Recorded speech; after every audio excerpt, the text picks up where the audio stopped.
Ross Dellinger has got an awesome piece up at Yahoo. I'm going to talk about it for the next 10 or 12 minutes.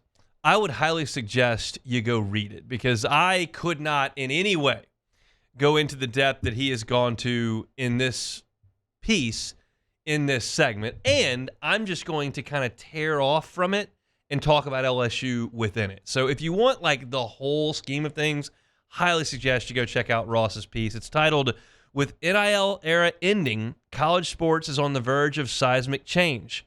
How will schools adapt with industry in upheaval?" And here is, I'll boil this down like as far as I can condense it. We used to do an exercise in journalism school when I was in college where they would give us a news article and we would have to cut it in half. And then you'd have to cut that in half.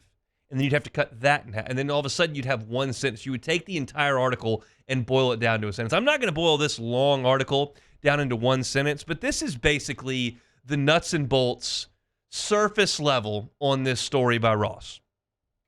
Basically, right now it's the wild, wild west. You got boosters, and they're deciding we're just going to pay players an unlimited amount of money, and we're going to shape our football, basketball, baseball, soccer, lacrosse teams however we want to shape them. Here we go. There's the cash. That's what we're doing right now. Revenue sharing is imminent, and when that comes, there will be some guardrails on.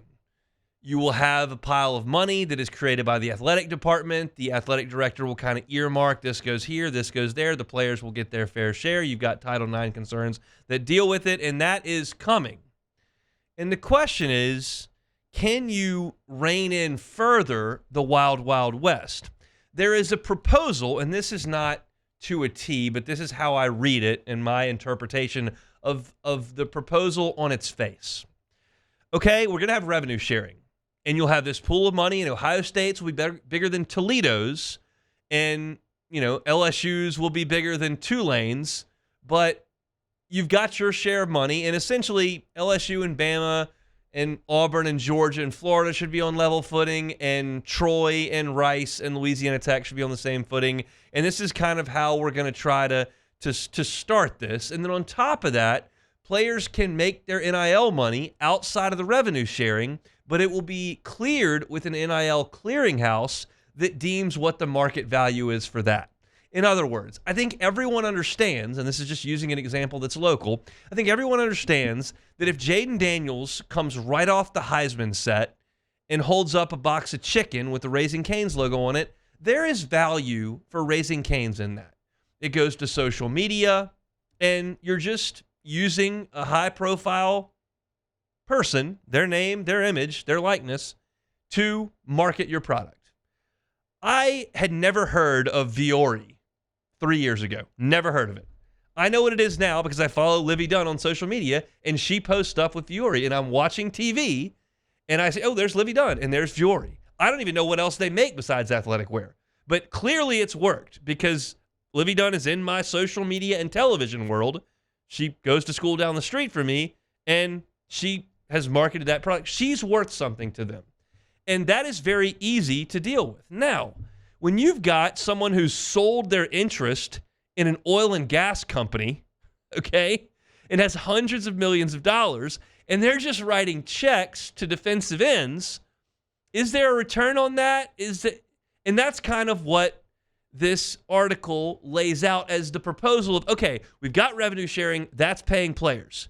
You've got these high-profile collegiate athletes across all sports that have value to businesses. We want them to be able to capitalize on that. They have to be. But there needs to be a limit, and we want to be able to deem that the money that they're getting is fair when it comes to market value. That's the proposal. And honestly, as I read that, I'm going, that makes some sense.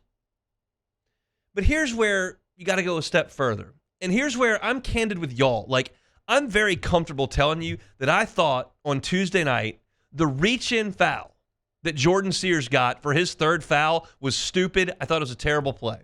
I'm comfortable telling you who I think Jay Johnson should start in game one of a regional.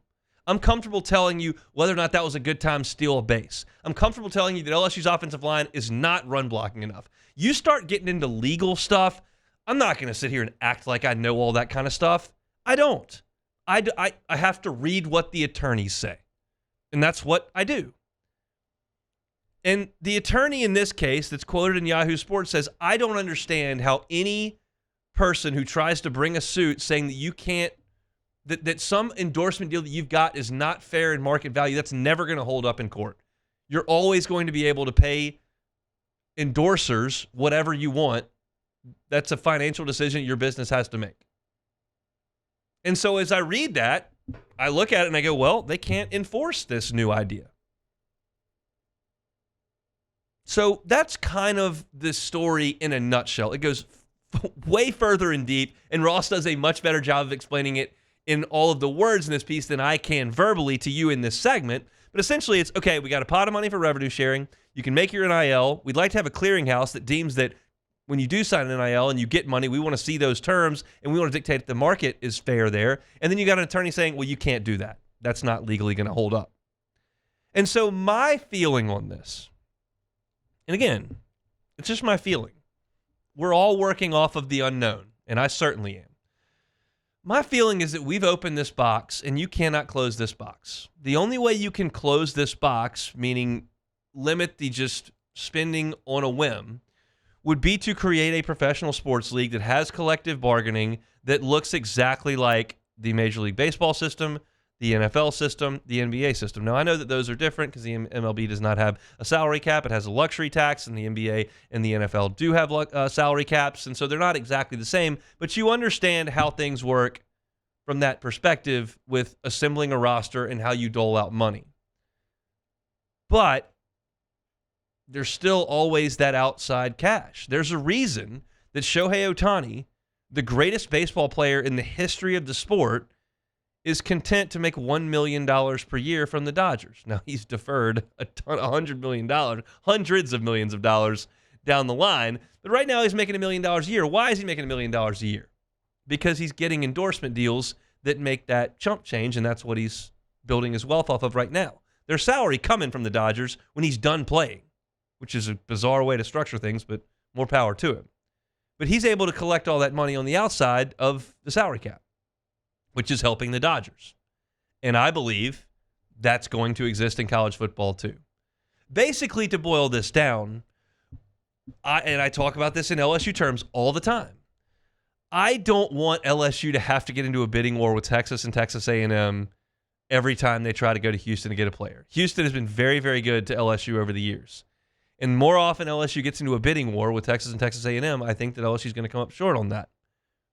So when I look at this proposal that says, well, everybody will share their revenue, and LSU makes a heck of a lot of revenue in sports. They make a lot. So you're on a pretty level playing field with Auburn and Alabama and Georgia and Tennessee from that perspective.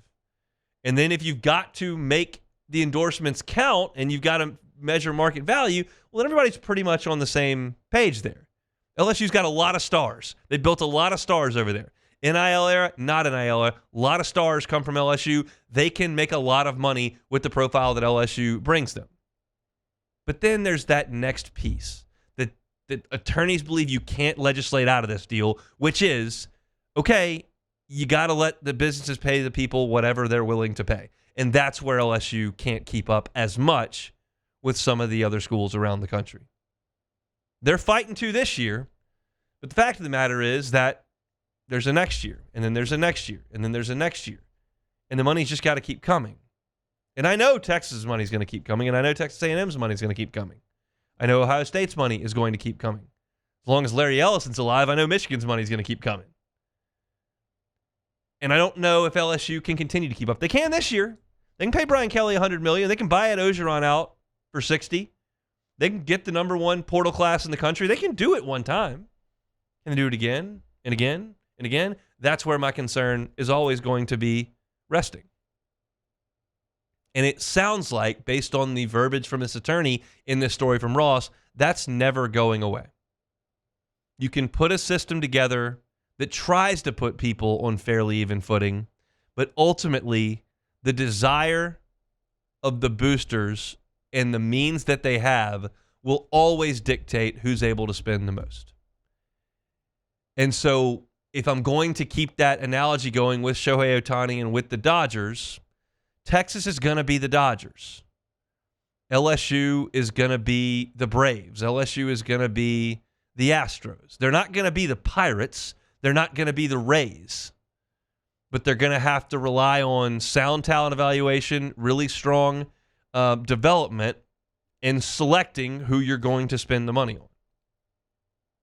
And while that doesn't seem wildly different from the world we're in right now, there's a proposal that would change that. It just doesn't sound like it's going to hold up. So for the third time, I'll tell you, go read the story. I think it's interesting. I know that there are a lot of people that listen that despise everything about this. I know that there are a lot of people that listen and say, hell yeah, get after it, get your money. And then you've got me, and I'm right in the middle. I'm nervous about the Wild Wild West, but I certainly understand that there is value that some of these student athletes have created for themselves and that they should be able to make some money off of that. I'm in the middle. I've always been in the middle, and that's not the best for radio. The best for radio is to get on here and rant and rave and take a stance and say everybody else that's wrong, that disagrees, is an idiot, and that's the best way to go about getting people to click on stuff and things going by. It's just not my style. I'm just going to tell you what I think, and I've always told you where I started is how does it affect LSU, and I think it puts LSU firmly in the haves, not in the elite. That's what I think. Now, they're raising a lot of money, and I don't know where it's coming from, and maybe there's a lot more that I don't know about, but you're going to have to continue to try to keep up year over year over year.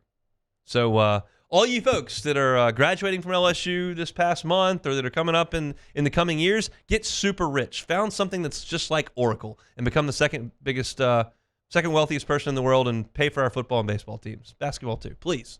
That's my hope. Hey, thanks for watching Hunt on LSU. Before you get out of here, do us a couple of favors. Hit that like button, leave your comments below, and subscribe to the channel for all your Fighting Tiger football talk. See you next time.